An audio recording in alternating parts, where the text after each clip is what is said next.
What's up, friends? So in this video we're going to be chit-chatting about something that I have to admit, that I am addicted to social media. But I don't feel bad because I actually believe majority of the world is. This video isn't like an announcement to say this is my last day using social media, but more of me being like very vulnerable and sharing my journey with you, like as a form of accountability. So I'm going to be documenting my year-long journey of quitting social media forever. Whole account with my name, Chelsea Satine, except with an underscore, pretending to be me. They have my like photos, my captions, everything, and they're selling like waist beads and readings, and it took me out. Oh my god. I think that's like the last straw I needed to know like these platforms are not for you, because look at how easy someone can just replicate what you're doing and no one will really know that it's not you. Like, I wish I was making this up. I wish I was making this up.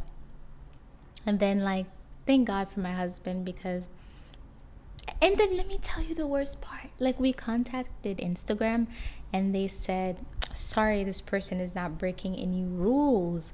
Luckily, my husband is like ridiculous tech genius. So we got that profile down in like 48 or 72 hours, got their PayPal revoked. Like it just ended really badly for that person. For anyone who's thinking about doing the same thing, just pick your battles wisely.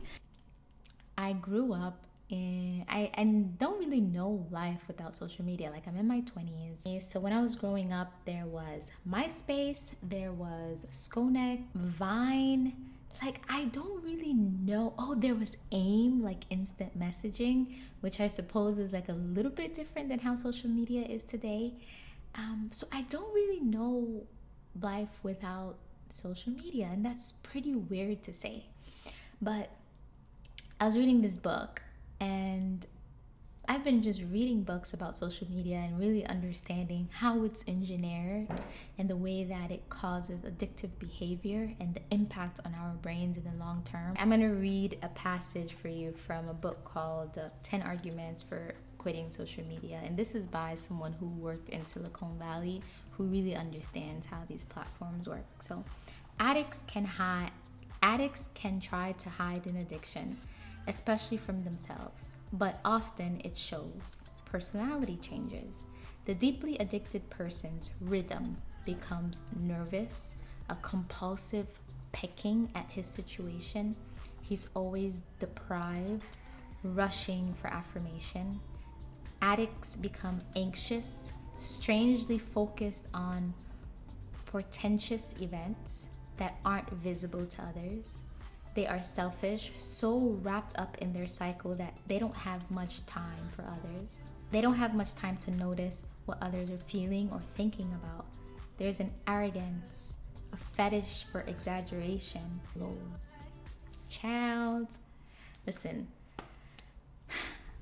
it's been a journey. Like, I'm finally like talking about like my experience with using social media, but anyone who uses Instagram and TikTok and what are the, I don't even know what the other ones are. Those are the two main ones right now. You know, you can relate to this, and maybe not every single part of it, but I know that that was in my experience. And like, over the past year, I've slowly been like reading more and understanding more about like what social media is doing to my brain. So I've slowly been like not strolling on my feed, and I'm like, okay, as much as I want to convince myself that there are so many upsides to using social media, it just it's just not, maybe it's just not for me anymore. I'm at this point, after what I've read, I don't really think that it's for anyone. But of course, it's, I don't know, let me know what you think. What is your experience with social media? How are you feeling with it? If there's anyone who has mastered the art of using social media without busting your brain, please let me know in the comment section how you have figured it out. So I'm going to be documenting my year-long journey of quitting social media forever. And like, yes, I said year-long journey, because based on what I read and like my understanding of it, it might be a challenge to break this addiction. So right now I don't use social media all the time, but I still go on Instagram. I still go on TikTok. I still make videos from time to time. There's a difference in how much I was addicted to it. Like a year ago, I would spend so much time. I would look at my screen time and it was so embarrassing. Like hours of time spent on wasted time spent on these social networks. Now I'm actually aware that this is a problem, to be constantly exposing my mind to other people's thoughts, other people's lives, other people's ideas. So I'm going to be just documenting my journey every single week. I'm going to come on here and share with you what my screen time was with using social media, what I noticed about my mind, and like what is changing. The goal is, and I may end up quitting it forever in 3 weeks or 4 weeks, I don't know. But I'm just gonna give myself at least a year to document the journey. And by the end of the year, the goal, oh my God, I can't believe I say it. The goal is to erase my Instagram account, my TikTok account, any short form content platform, to get rid of it completely. Oh my God, I just felt my heart drop to my chest.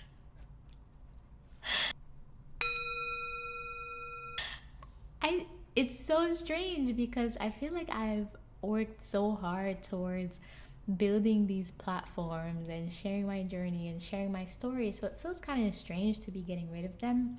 In my experience, podcasting, YouTubing, writing, and blogging is a much more different form of content creation, because when I make a video for YouTube, I have to be in flow state. So I spend hours thinking of the idea that I want to even make a video about. Then I spend time recording, possibly re-recording if I have to. Then I have to go into editing mode, then exporting. So I'm essentially in flow state for a very long time. Platforms like YouTube, you don't see growth very fast. You don't have a bunch of comments and hearts coming in every second. The interaction is more meaningful. And whenever I post a video, sometimes I go and check how it's doing, but because the growth is so slow, it doesn't create as much of an adrenaline rush. On Instagram, you can like take a picture and post it within 5 seconds and get feedback from people immediately. You don't have to do that much work in order for people to applaud you or to give you feedback or to write a heart or a smiley face, which to me really means absolutely nothing. Like, people don't really say anything on Instagram. They don't really say anything on TikTok. People peeking into your life all the time and you peeking into other people's lives, and it breeds this sense of like comparison instead of like studying and focusing and growing in your craft and really getting into the flow state. Instead, you're more addicted to the feedback and the attention and the validation. And I don't really want that in my life. I feel like my path is different. Like, I'm meant to be studying deeply, reflecting deeply, and then when I do want to say something, that I need more than 60 seconds or 30 seconds to say it. Like on Instagram and these short form platforms, like the attention span is non-existent. On YouTube, I think it attracts like a different group of people. I've sat through hours, like 1 hour, 2 hour lectures and videos on YouTube.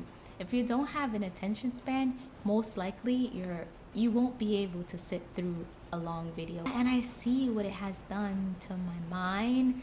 I see how it has impacted my self-esteem. I see how when I do use social media, the difference in my anxiety level, or the difference in my mindfulness and my focus level. And so I would like to just leave that world behind. But I also want to be like honest with myself about how quickly I'm able to do that, which is why I'm going to be documenting my journey here on YouTube. So every single week. And I think it's also a way to hold myself accountable to my word, and also a way, like whenever I make these videos, like yeah, sure, I'm making it and I'm sharing it with you, but it's also like a reflection time for me to be able to like unpack and unload. So thank you so much for even listening to this video. It means so much to me. um, I'm gonna be sharing my journey to quitting Instagram and quitting social media forever. Every time I say that, like my mind is so wired to think that, in order, like you need to have a social media presence in order to um, be somebody, Like every time you meet someone, they ask, what is your Instagram handle? Whenever you want to connect with someone on a business level, or on a personal level, whether it's just for social reasons or for an opportunity, they always ask, what is your social media platform? I can't even count the amount of time. So I'm just imagining myself like a few years from now saying, I don't have an Instagram, or even a year from now, or even sooner. Um, and it's really interesting to think about. Friends, like I sound like a conspiracy theorist because it's so embedded into our culture. Just this idea, yeah, just being in a room or a train or a bus or outside, and no one even looks at each other anymore. Like everyone is staring down at these phones, and it boggles my mind.